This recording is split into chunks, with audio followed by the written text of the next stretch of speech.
Hey, you guys. So, I was reading earlier Luke 35 through 40.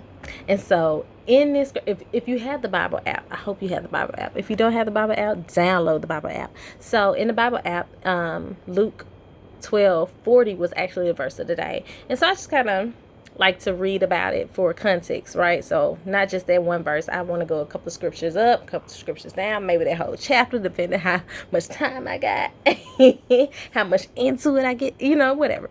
So Luke 12:35 through 40 states, "Be dressed, ready for service, and keep your lamps burning, like servants waiting for their master to return from a wedding banquet, so that when he comes and knocks, they can immediately open the door for him.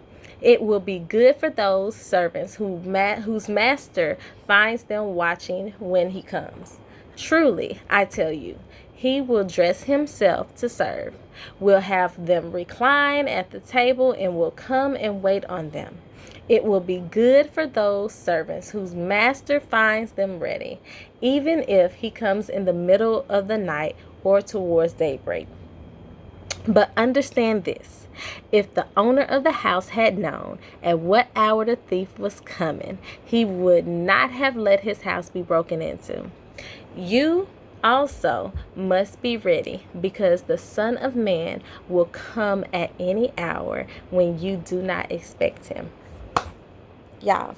Okay, so I know y'all all heard he go come like a thief in the night. Boom. I know you've also heard stay ready so you ain't got to get ready. And so this kind of just made me think about when Jesus was telling the parable of the talents, where you had the master who gave his three servants. You had the master who gave his three servants to different talents. One had three, the other had two, one had one. One tripled his blessing, the other doubled his blessing, and the other one just kind of kept his blessing as was given. And so Jesus talked to the one, he was proud of the two people who tripled and doubled it, but for the person who just kept it as God gave it to him, he called him foolish, because he was like, I'm not giving you this to hide it under your bed and for nobody to see it. And so that just made me think about this. So if we all have our own special talents, our own special gifts. We may have many, we may have one, whatever the case may be. We have some hidden talents that we just ain't tapped into because we ain't talked to God about them. He ain't revealed this to us, right? Or we just ain't realized it. So God does not bless you with gifts, with intelligence, with talents, whatever the case may be. He doesn't bless you with things just for you, right? So God is always thinking about community. God wants us to reach out to the community. He wants us to love the community. He wants to share the things that we know, the things that he's given us with our community, right? That's how he loves, right? So for instance, if God gave you the blessing to play, right, an instrument, let's say the piano, if you don't take lessons, like you may be naturally talented, but if you don't take any lessons to strengthen that talent, if you don't reach out and build up a rapport so that you can teach others that talent and help others garner knowledge and spread and grow within God and their gifts, then what are you doing? What are you doing with it? You're squandering it, right? Let's just think about and let's just think, it also makes me think about like Moses, right? So when God called Moses to be the great leader that he was, Moses was minding his own business. He was at this point being a shepherd, and he was like, God, how am I supposed to do all this? And he was like, Moses said all these excuses. I stutter, I this, I that. And God was like, oh, okay, well, you got Aaron.